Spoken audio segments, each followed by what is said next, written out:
Are you ready for some word? Going to do a little bit of biology this morning. We're going to do a little bit of biology this morning. A little bit of medical science. And we might even do a bit of Bible study.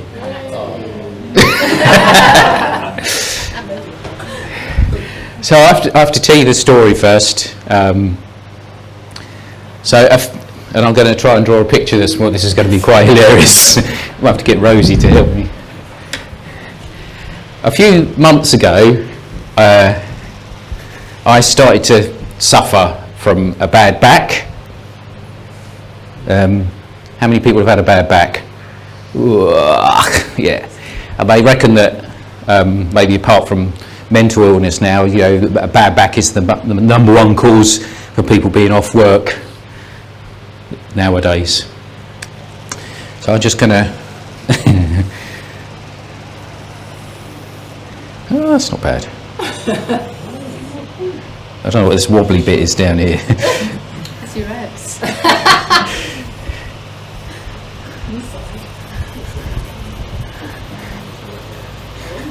That's with me long hair. So there's me with no hands. Can you see that? Isn't that a brilliant drawing? So I had a bad back, and how many of you know that when you get a bad back, it's always, Kelvin's the expert on fitness and stuff, but it's always in this kind of area here, isn't it? The lumbar, that's right. You always seem to get your pain around here. If you lift something badly, you twist your back or whatever, you always get pain round here. So you're all thinking, where is this going?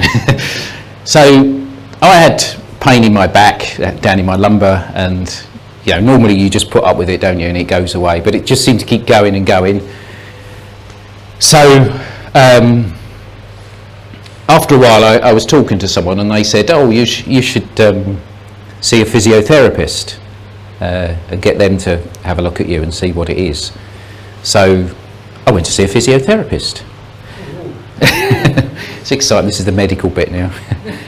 So went to see the physiotherapist and explained what the situation was, and you know, he goes through all your symptoms and that. And then the most bizarre, well for me, because I'm a bit of a scientist and a logical thinker, the most bizarre thing seemed to happen because what he said, basically, there wasn't anything particularly wrong with my back, but these muscles around the lumbar region have a very high sensitivity level. So they all your muscles contact your brain. So if a muscle hurts, your brain knows about it. So if you pull your muscle in your arm, your brain says, there's pain in my arm.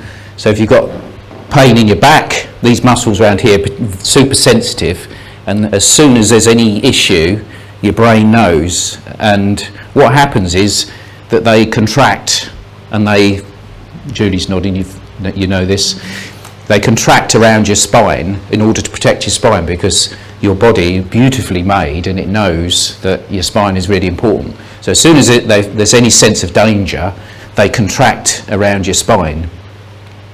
And basically that was what was happening with my back, is that these muscles were gone into this protective mode, and because they're super sensitive, because they're giving off lots of signals to your brain, then it was telling me that there was a problem and that there was pain in my back. And it could have been caused by me lifting something or whatever, but that was the initial hit. But then this continual contraction was going on and on and on, because these muscles were continually sending back a signal to my brain saying, I don't feel good. So, what apparently, Julia know this, this is the amazing bit, which I didn't know, and here's me again.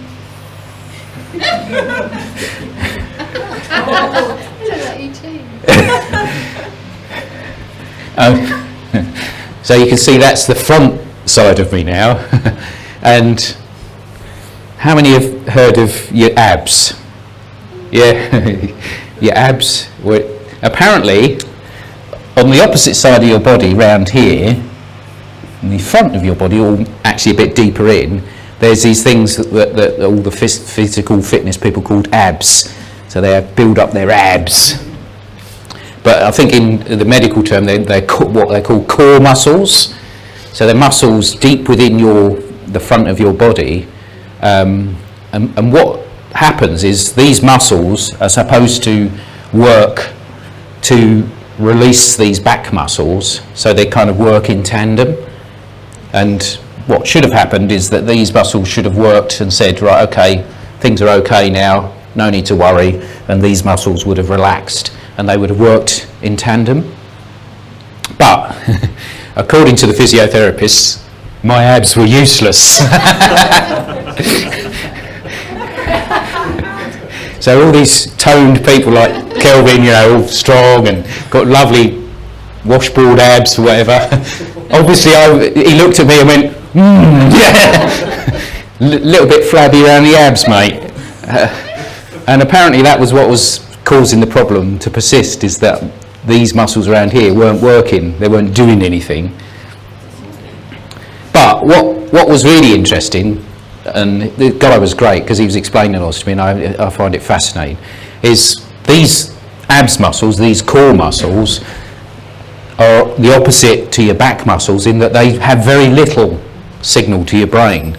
They don't do much signalling to your brain. They're working, they're muscles there just the same as your back muscles, but they don't have the same sensitivity as your back muscles.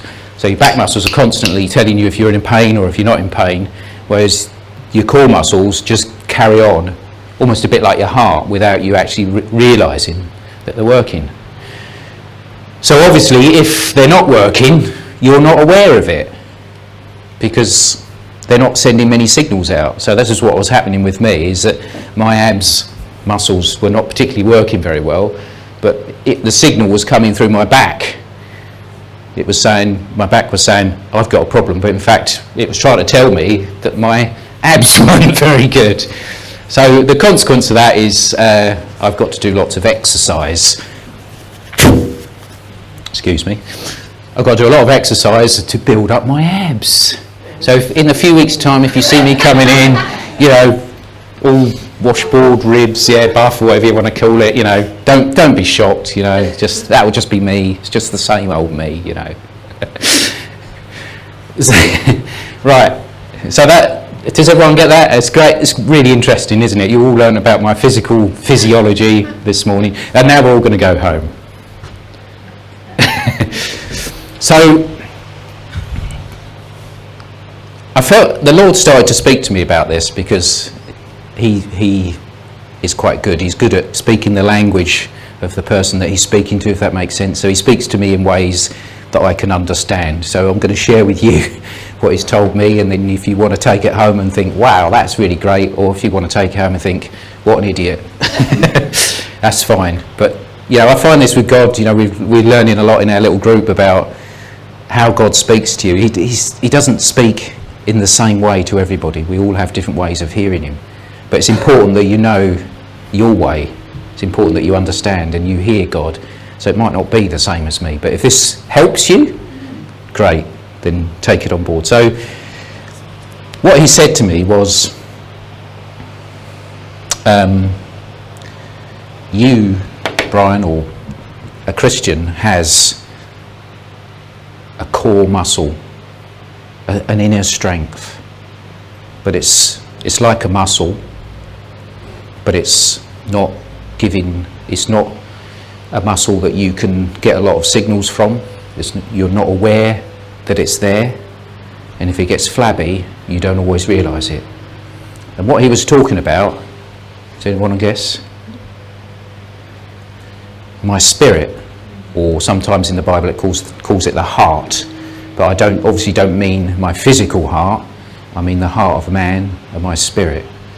And what he said was that my spirit, my inner man, is the bit that's kind of strengthening and holding other things together. But because I'm not aware of my spirit all the time, because I'm not, we don't think spiritually all the time. We don't live in our life spiritually, we're not aware if it's getting flabby or if our weaknesses are coming into our lives. But if you just take the analogy a little bit further, if you imagine that these lumbar back muscles, they're the ones that are giving us all the pain and the trouble. This is like our emotions and our feelings. This is where we get all our sensitivity in life, isn't it? Our lives, who would agree with me? It goes up and down based on your emotions, doesn't it? We can be affected by circumstances. We have a difficult thing and we go down. We have a good thing and we go up. Some of us struggle more with our emotions, and sometimes we just go up and down for what seems like no reason at all, or very little things. Other people have got a more stable emotional life and they can live on a level, but eventually we all kind of get affected. And our emotions, a bit like our back, get affected by outside influences. So if somebody says to you, "You look really ugly today," our emotions get affected by that. If we get told by the doctor, "This is wrong with you, it's quite serious," our emotions get hit by that, don't they? All the emotions of our lives. If we're told you're going to get a brand new bike tomorrow, our emotions might go up a bit. Or you're going on holiday next week, your emotions might go up. Or somebody says, "Actually, you look beautiful this morning," your emotions might go up. We all know that, don't we? Your emotions go up and down. And that's, one of the tricks of life. There are lots of psychology about that. But what I felt like God was saying to me is that if you exercise your abs, these secret muscles, then your lumbar, your back, your soul, your emotions will relax. Does that make sense? So it's all about building what we can't see to make what we can see or what we can feel better. Sounds a bit like psychological wizardry, but if we go into the Bible, we'll see how important it is for our spirits and our hearts to be strong. And we start in Proverbs, because Proverbs is great for some of these expressions. Proverbs 20 verse 27.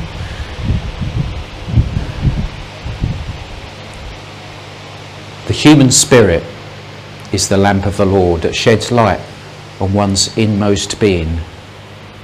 Some versions, some of the older versions, say it's the candle, which is a nice expression. It's the candle of the Lord, the human spirit or the human heart. What's inside you is what God uses to communicate with you.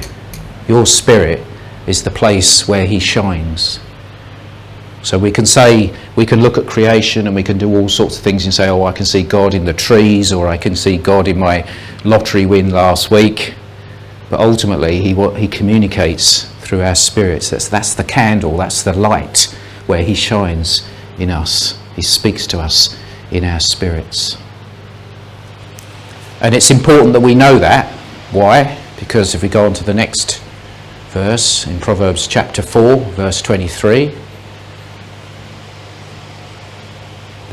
the proverb writer says, "Above all else, guard your heart or your spirit, for everything you do flows from it." How many things? Everything. So if everything flows from our spiritual abs, then we ought to take count of it. We ought to, even though we can't feel it, even though we're not getting many signals from it, we ought to do something about it. A bit like me, otherwise you're just going to end up with a bad back. You're going to end up in pain. You're going to end up suffering because your inner man is weak. I was thinking this morning, we talk about, and I know Paul's spoken about this, how our spirit is made perfect when we become born again. And it's made perfect. But if you think about a little baby, and all these little toes and feet and everything, he's perfect, isn't he? But you wouldn't send a baby out to war, or you wouldn't send a baby out to work. They're not strong enough. So it's not that we're not perfect inside, but we need to build up that inner strength, that inner man, that heart, because from it flows everything we need.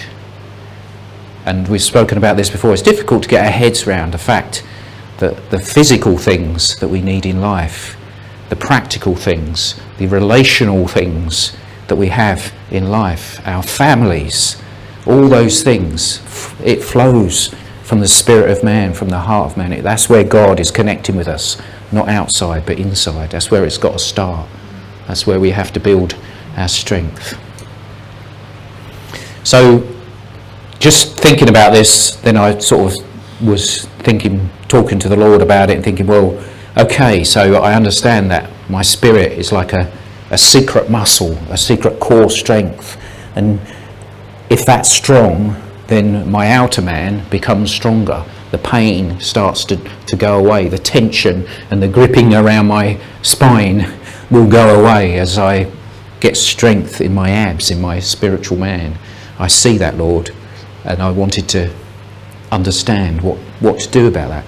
So taking the analogy further, he was talking to me, and the two things that you need when you're exercising and building a healthy lifestyle, shall we say, the first thing is we need a good diet.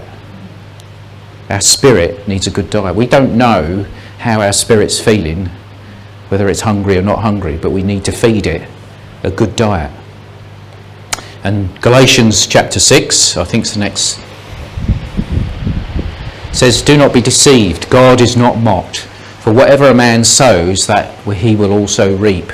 For he who sows to his flesh will of the flesh reap corruption, but he who sows to the Spirit will of the Spirit reap everlasting life." And I believe there's a principle here, taking this slightly out of context, but the principle is that whatever you sow into yourself and into your spirit, you're going to reap, you're going to take out. And you know, you can look at this as God's punishing you. You know, if you do bad things, then you're going to get bad back. But it's not about that. It's about you sowing good things and building the strength of your core, your spirit, your heart up by putting good things in. Because if you don't, you're going to get flabby in your abs. You're going to get flabby in your spirit. And for me, I had to constantly think about, Jesus said, the eye is the lamp, isn't he? And it's like the eye gate. I've talked about gates. It's the eye gate. What you see and what you hear, what's coming in, is affecting what's inside, whether we like it or not. And there's so many things nowadays in our modern society, aren't there, that are impacting our eyes and our ears. One of the biggest influences is the television and the internet and all the things that we see on there and that we pick up and we receive, and that's constantly bashing our spiritual abs. It's constantly going against what our spirit needs to feed on. It's like eating McDonald's every day. It's just an unhealthy diet for us. So you know, when you're watching the television, ask the Lord, what should I be watching this? Whatever the program is. Don't look at it from a moral point of view and say, oh, well, that's bad and that's good, so it's all right, I can watch that, or that's okay. Forget about the ratings and all that. Ask the Lord, is this going to be good for me? Is this a healthy diet for what I'm eating? Is this good for my spirit? How many people have ever watched a film or a program or a documentary and then gone to bed, and then it kind of brings fear into your life? Might be a documentary about, how to die quick, with some disease or something. The lurgies is coming round, and then you get frightened by it, don't you? Or it could be a political thing. It could be, the country's going to pot. Brexit's going to destroy all our lives, and we go to bed with fear. Or it could be a James Bond movie, and there's a lot of torture or hurt on it, and then you go to bed with lies in your head. Well, it happens to us, but how often do we start at the beginning and say, Lord, just show me, is this a good thing for me to watch? Is this good for my spirit? Is this good for what I need at this moment? And be conscious of what the Holy Spirit is telling you. Listen for that quiet muscle it's giving off a little signal, not a lot. See if you can just tune in and say, well, actually, I might not watch this. I might not do this today. I might do something different. I might find something else to do. Just challenge yourself and ask. If you don't ask, he won't be able to tell you. So ask the Holy Spirit, just say, and let the peace of God guide you. That's what I've been doing, and I'm saying I'm not perfect by any means. But we learn to get that diet right. And also, obviously, we talk about this a lot, but not only not eating bad things, but eating good things. What do we feed on that's good? How many times do we read the Bible? How many times do we listen to someone else teaching about the Bible? How many times, if we read a lot, some people read a lot, what percentage of those books are Christian books compared to non-Christian? Again, I'm not judging, I'm not saying you can't read this or you can read this, it's not a moral thing. Just ask the Lord, is it a good thing for me to read this, or shall I read something else? Is there something else you've got for me to read? But the heart is the wellspring. We need to tend it, we need to guard our heart, we need to give it the right diet, we need to sow into our spirits the things that are going to cause our abs to be stronger, and then you'll see the effect out here on the outer man. You'll start to see the change. I've seen it. Sometimes I fall over, but I've seen it. That's my experience. So I would offer it out to you. Ask the Lord, just simply ask the Lord about anything. Shall I do this? Shall I watch that? You don't have to be religious about it. Does that make sense? And then the other thing we need to do, a good diet is important, but the most important thing for your muscles is exercise, which I have to do to build up my washboard abs. It just doesn't come overnight. It would be funny. It would be funny if I went back 6 weeks' time to the physiotherapist and said, look, I haven't done any of those exercises you said, and nothing seems to have happened. Is there something else you can do? He'd probably laugh me out of the building. Because if I don't exercise, if I don't do what he says, it's not going to happen. And unfortunately, with exercise, it is discipline, isn't it? You have to do it. He said, do it 2 or 3 times a day. And I'm like, oh, really? And you have to really kind of put yourself in the position of, no, this is actually good for me. I'm doing this for my benefit. He's not going to benefit from it. He's not going to go skipping down the road when I go back and say, oh, look, you've got really big abs. He doesn't care. It's for my benefit. What we put into our lives is for our benefit. And then out of that will flow our life. And it's interesting because Paul in 1 Timothy 4, 7-8, there's this scripture that you've probably come across. It says, but reject profane and old wives' fables. So to be non-gender specific, it could be old husbands' fables as well. But it says, and exercise yourself toward godliness. And just to stop there a minute, godliness does sound a bit like, make yourself like a monk more today, and I will be godly. It doesn't mean that. That doesn't mean that. Godliness, if you could just think of it simply as Godward looking, exercise yourself to Godward looking, to focusing on him out of our spirits. It says, for verse 8, it says, for bodily exercise profits a little. So Paul was not against bodily exercise. It's not a bad thing to look after yourself. Some of us older people, we probably need to learn the lesson of looking after our bodies, because we're all complaining that we're getting old, but actually it's because we just didn't bother looking after our bodies when we were younger, whereas I think there's another generation now that are much more aware of that, of what they need to do with their bodies. Bodily exercise profits a little, but godliness, focusing on God, is profitable for a few things. No, all things. This goes back to this Proverbs, doesn't it? Out of the heart flows all things. Godliness is profitable for all things, having promise of the life that now is and of that which is to come.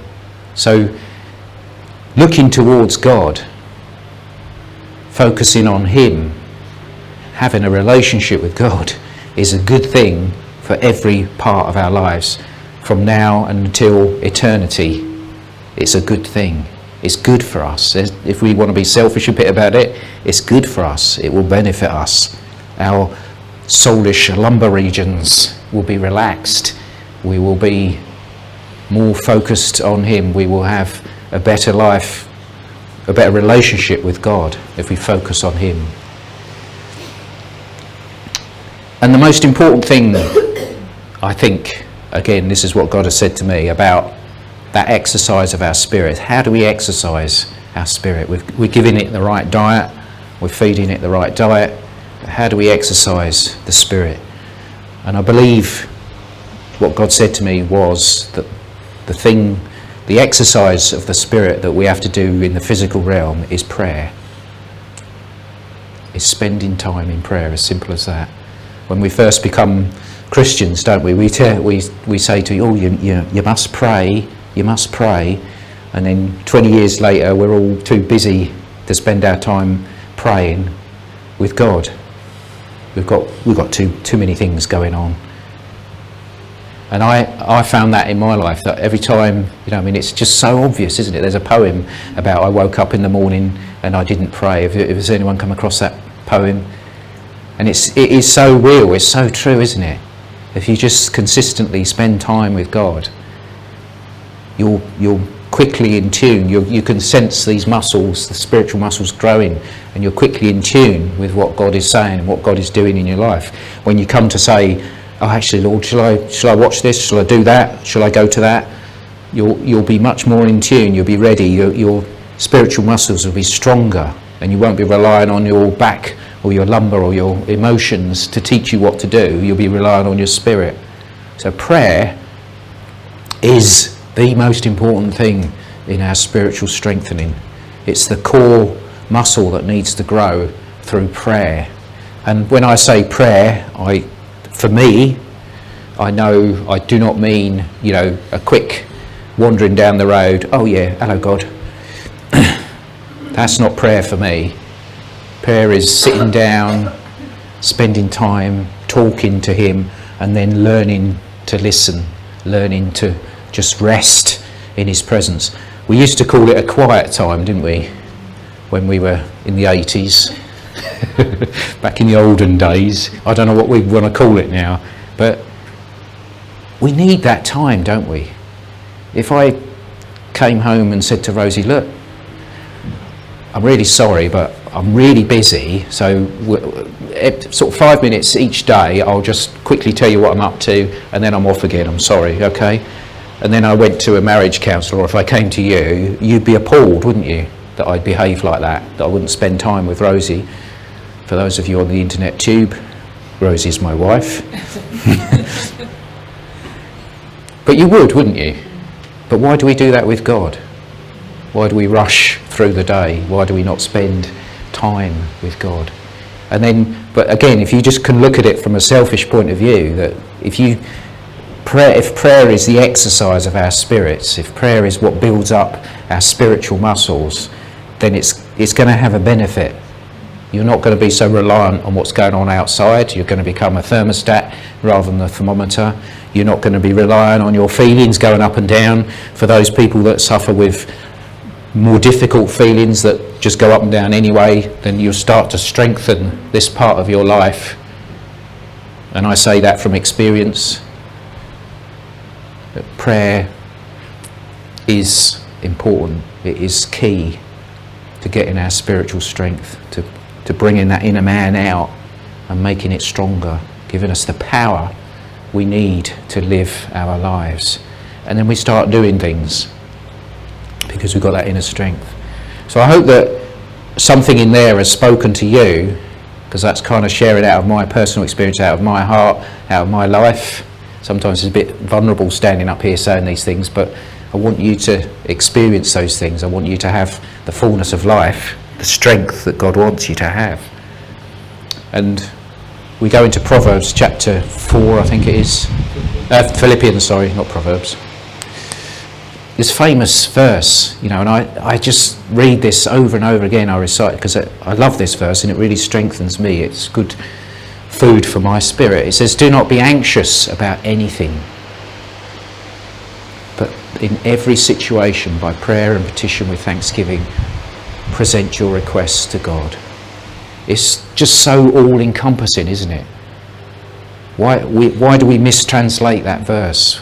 Why do we say, do not be anxious about some things, but when it gets too much, be anxious about those things, and don't pray about everything, just pray about the things that you're struggling with and not about the things you're not struggling. But if our spirit is where everything flows from, we should pray about everything.